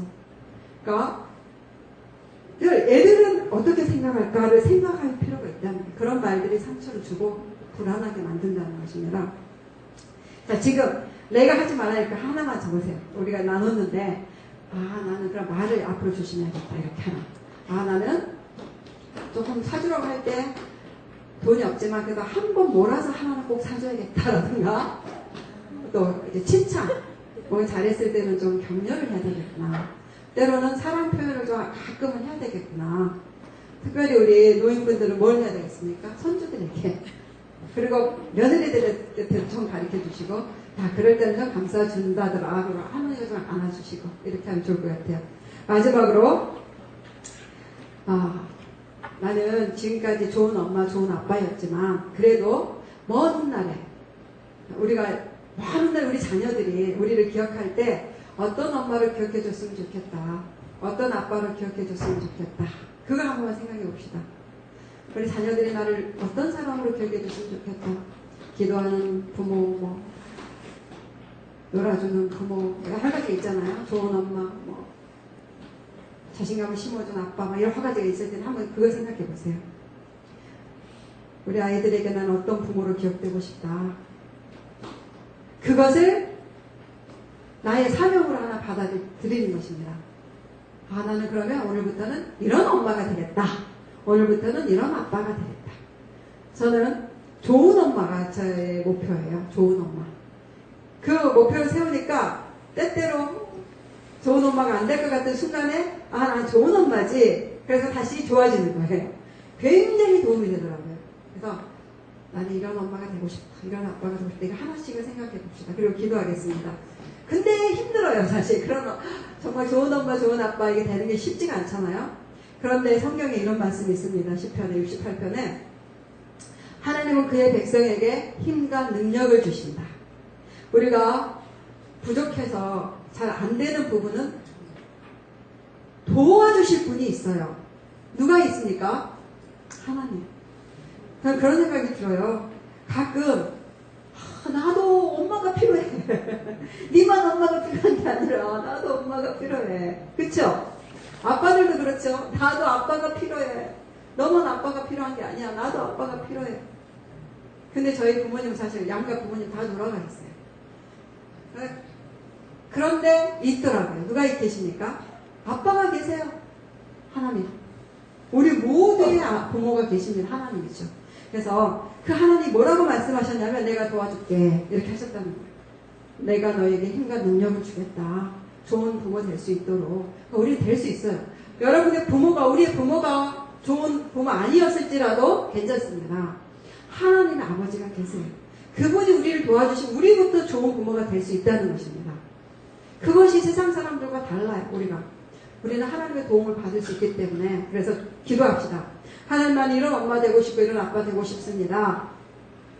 부족한 거 많지만 주님 도와주세요. 힘과 능력을 주세요. 우리 자신을 위해서 기도하겠습니다. 내일은 자녀를 위해서 그럼 어떻게 구체적으로 기도할 것인가? 자녀를 위한 기도에 대해서 하겠습니다. 기도하겠습니다. 하나님 아버지, 우리를 도와주시옵소서. 우리가 좋은 엄마로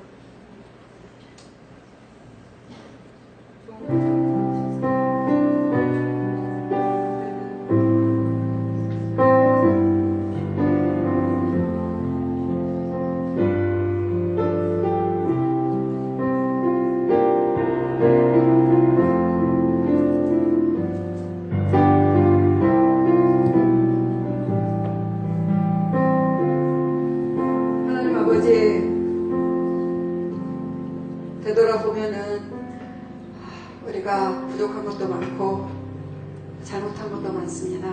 용서하여 주시옵소서. 몰라서 그런 것도 많고 또 잘못 배워서 그런 것도 많고 별도 생각 없이 살아서 그런 것도 많습니다. 주님, 우리를 불쌍히 여겨 주시옵소서. 그렇지만 하나님, 우리가 고아가 아닌 것을 고백합니다. 우리에게는 아버지가 계십니다. 하나님이 계십니다. 하나님 아버지, 우리를 도와주시옵소서. 우리의 윗세대나 우리의 세대가 좋은 크리스찬의 문화가, 크리스찬의 이 진리가 세워지지 않았을지라도 아버지, 오늘 구합니다. 우리 가정을 회복시켜 주시고 제가 좋은 아내와 좋은 남편과 좋은 엄마와 좋은 아빠가 되고 싶습니다. 도와주시옵소서. 또 좋은 자녀가 되고 싶습니다. 도와주시옵소서. 주님이 약속하시기를 내가 너희들에게 힘과 능력을 주겠다라고 약속하신 것을 믿습니다. 우리 가정을 우리의 말부터, 눈부터, 마음부터 새롭게 해서 주님의 도움을 받아서 다시 회복하고 일으키고 세워가고 싶습니다. 주님 그럴 수 있도록 힘과 능력을 더하여 주시고 주님이 친히 도와주시기를 간절히 기도합니다. 우리의 주인이 되시는 분이 전지전능하신 하나님 아버지신 것을 고백하고 주님 우리의 가정의 왕이시고 아버지시고 주인이시고 목자이시고 치료자이시고 회복케 하시는 우리의 구원자이신 것을 믿습니다. 우리가 주님을 바라보고 주님을 의지합니다.